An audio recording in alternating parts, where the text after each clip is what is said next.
Bonsoir.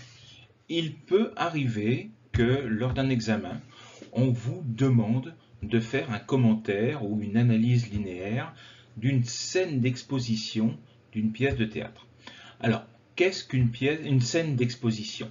C'est ce que nous allons voir dans un premier temps, et nous allons voir quel est l'intérêt pour l'auteur, mais également pour le lecteur, et pour les spectateurs, parce que rappelons qu'une pièce de théâtre, c'est quelque chose que l'on peut aller voir dans un théâtre, mais c'est également quelque chose que l'on peut lire dans un livre. Alors, il faut que les lecteurs ou les spectateurs puissent comprendre ce que l'auteur veut nous dire, le cadre dans lequel il a placé sa pièce de théâtre, le lieu, le temps, les personnages, etc. Et donc, toutes ces informations nous sont fournies par la scène d'exposition. Donc, elle va situer l'action, elle va identifier les personnages, et elle va reconnaître le conflit, c'est-à-dire expliquer le thème du sujet, le problème qui est provoqué par les personnages ou qu'un événement a provoqué sur les personnages. Alors, il y a une définition qui est fournie par la Bibliothèque nationale de France, qui est extrêmement bien précisée, qui dit que la scène d'exposition doit instruire le spectateur du sujet et de ses principales circonstances, du lieu de la scène et même de l'heure où commence l'action, du nom, de l'état, du caractère et des intérêts de tous les personnages principaux. Elle doit être entière, courte, claire, intéressante et vraisemblable. Donc, pour faire un petit résumé, elle permet de répondre à deux enjeux extrêmement importants. C'est donner les informations essentielles au public ou au lecteur et également permettre à ces mêmes personnes, le public et le lecteur, de rester intéressés par cette pièce de théâtre, de ne pas s'arrêter en cours de route. Donc, d'accrocher le lecteur pour qu'il ne s'ennuie pas. Donc, nous allons revoir ces deux enjeux de manière beaucoup plus précise dans les pages suivantes. A tout de suite.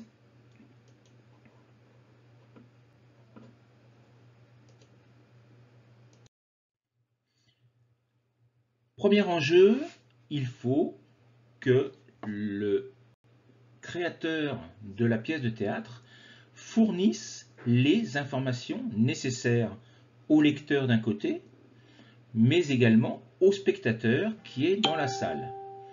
Et il doit répondre à plusieurs questions. Il doit d'abord informer sur qui sont les différents personnages de la pièce.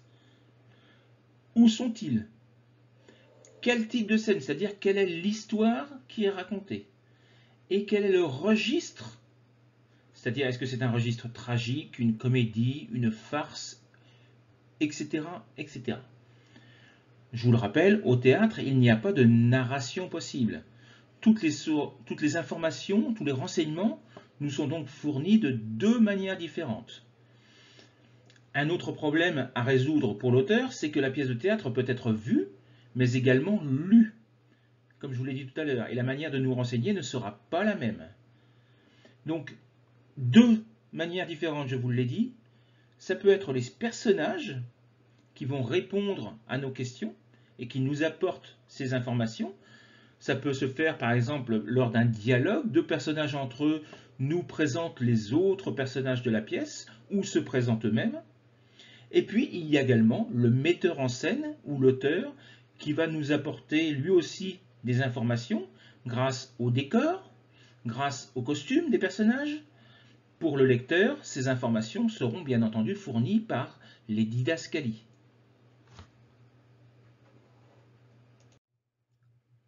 Alors, qui sont les personnages?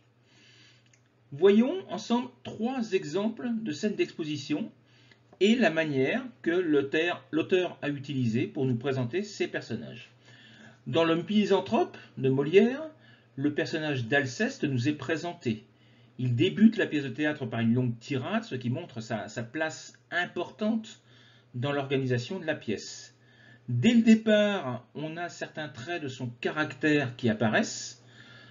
Il est sûr de lui, il a de grandes facilités à manier l'art du discours. Il a une philosophie qui est basée sur la philosophie de Descartes. Il doute de tout.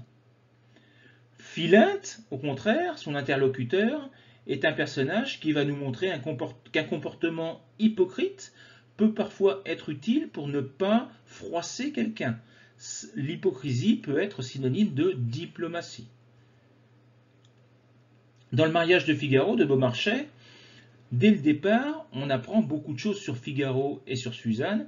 On apprend qu'ils vont se marier le jour même, puisqu'il y a une didascalie qui nous indique que ça aura lieu le matin même, enfin le jour même. On est le matin même des noces.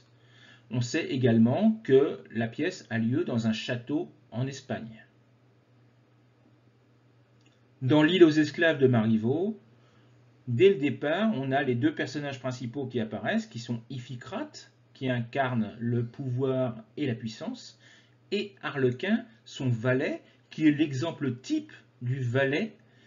Et dès le départ, Marivaux inverse totalement les rôles, puisqu'ils se retrouvent tous les deux sur une île lors d'un naufrage, et c'est l'île aux esclaves, où en fait, les esclaves mettent en esclavage, se sont libérés, et mettent en esclavage tous les anciens maîtres. Donc tous les pouvoirs, tous les rôles sont inversés. Où sont les personnages? Nous l'avons vu dans le mariage de Figaro. Dès le départ, on sait que la scène a lieu dans un château en Espagne. Dans Rhinocéros de Gianni Ionesco, c'est une pièce beaucoup plus récente du XXe siècle, qui fait partie d'un mouvement littéraire qui s'appelle le théâtre de l'absurde, surtout représenté par Ionesco et par Beckett. On a une longue didascalie qui nous donne toutes les informations sur le lieu. Une place dans un petit village de province, mais également sur les différentes parties du village, les différents immeubles, les étages, les objets, les meubles que l'on peut trouver dans les maisons. Il y a énormément de propositions circonstancielles de lieux, au fond, dans le fond, sur la gauche, sur la droite. Tout est expliqué. Et bien entendu, les spectateurs, eux, le voient directement. Donc nous le voyons, le lieu est extrêmement important pour également deviner le registre. Si vous avez un château, la pièce sera presque toujours tragique. Les personnages seront de la haute noblesse et l'époque sera ou antique ou biblique. Si au contraire vous avez une maison bourgeoise, cela indiquera qu'il s'agit d'une comédie. Quelle est l'histoire? Là encore, la scène d'exposition doit répondre à cette question. Nous l'avons vu dans le mariage de Figaro, nous savons que l'histoire, c'est ce mariage qui va avoir lieu le jour même. Dans le Tartuffe de Molière, dès le départ, on a la mère d'Orgon. Alors je vous rappelle un petit peu l'histoire. Orgon s'est laissé tromper par Tartuffe, qui lui fait croire qu'il est son ami, mais qui en fait essaye de le duper et de l'abuser. Mais il est le seul avec sa mère à s'en rendre compte. Tous les autres membres de la famille s'en sont rendus compte, essayent de le prévenir, mais sont incapables d'obtenir quoi que ce soit de sa part. Et dès le départ, on a le nœud de l'histoire qui est exposé, puisqu'on sait qu'il va y avoir au milieu Tartuffe, et puis d'un côté Orgon et sa mère qui croient en lui, et puis de l'autre côté tous les autres personnages. Donc la scène, le nœud de l'histoire est expliqué dès le départ. Et nous allons voir au cours de l'histoire comment ce nœud se délie. Dans l'île aux esclaves de Marivaux, on voit dès le départ que Iphicrate perd son pouvoir sur Arlequin, parce que tous les rôles sont inversés dès cette scène d'exposition, car le valet passe notamment du vouvoiement respectueux qu'il devait à son maître au tutoiement. C'est une véritable révolution verbale que fait le valet face au statut de son maître.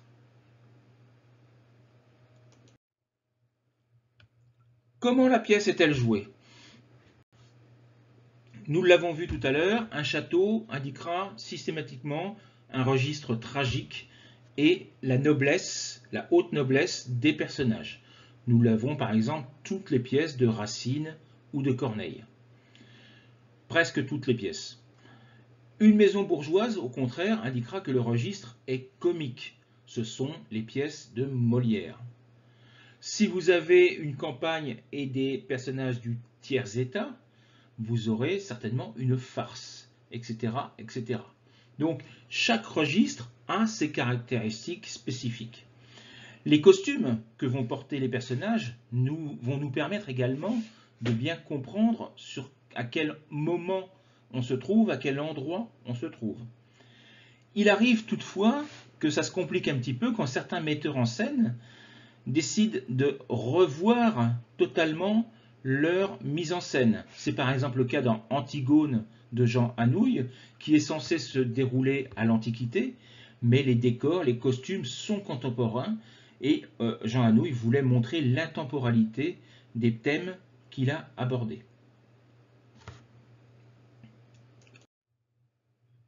Deuxième enjeu, je vous l'avais dit, donc premier enjeu, informer le spectateur.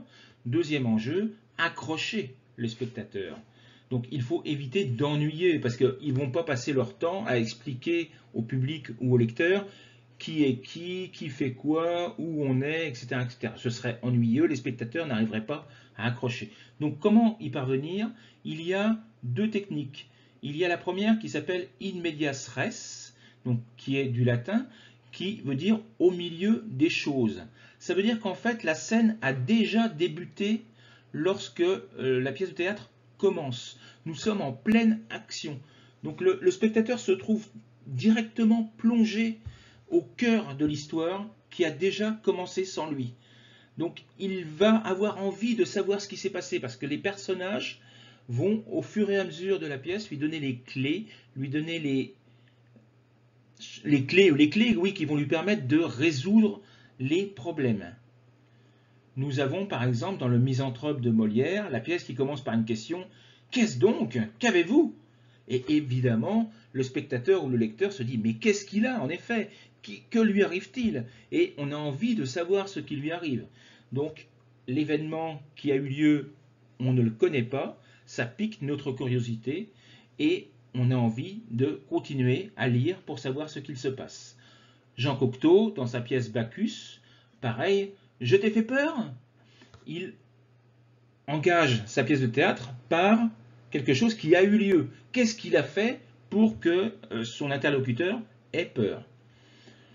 Don Juan, au contraire, Molière a utilisé une autre technique. Ce sont les propres personnages qui expliquent le caractère des autres personnages qui ne sont pas encore en scène. Par exemple, ici, nous avons le valet, Stagnarel, qui parle avec un autre personnage, le frère de la femme de Don Juan, Don Diego, et il lui explique réellement quel est le caractère incroyablement hypocrite de Don Juan, qui ne respecte absolument pas le mariage, ni la religion. Alors, ce qui est important, c'est de savoir, vous, comment vous allez faire pour analyser une scène d'exposition. Il faut, nous l'avons vu, que l'auteur réussisse à remplir un double objectif. Tout d'abord, montrer tous les événements qui vont avoir lieu en une seule scène, généralement très courte. Informer le spectateur ou le lecteur qui est qui, où sommes-nous, quand sommes-nous, pourquoi sommes-nous là. Donc toutes ces réponses doivent être données rapidement. Donc il faut que vous analysiez si l'auteur a réussi à répondre à toutes ces questions. Ça, c'est une première chose. S'il ne l'a pas fait, est-ce que par hasard, il ne l'aurait pas fait d'une manière volontaire? Là encore, par exemple, si vous prenez du Beckett, Beckett ne répond pas à toutes ces questions, mais c'est volontaire. Et puis, le plan que vous allez suivre sera exactement le même que pour un commentaire classique. Dans votre introduction, vous allez présenter le contexte de l'œuvre et éventuellement une petite biographie de l'auteur, les caractéristiques du texte, c'est-à-dire l'extrait que vous avez à étudier, est-ce qu'il est en début? Ici, évidemment, c'est en début, puisque c'est une tête d'exposition. Mais pour un commentaire classique, ce ne sera pas toujours la scène d'exposition. Donc, où se situe l'extrait dans la pièce de théâtre? Le thème, le genre, le registre littéraire. Il faut annoncer une problématique et annoncer le plan que vous allez suivre pour répondre à cette problématique. Et puis, en conclusion, vous devrez faire une synthèse du développement que vous aurez fait et élargir la conclusion sur une autre œuvre du même auteur, sur un autre auteur de la même période, sur un événement historique dont parle la pièce, etc., etc. Voilà pour cette vidéo sur la scène d'exposition. J'espère qu'elle vous aura été utile. Si vous voulez en voir d'autres, n'hésitez pas à venir vous abonner sur ma chaîne YouTube. Au revoir.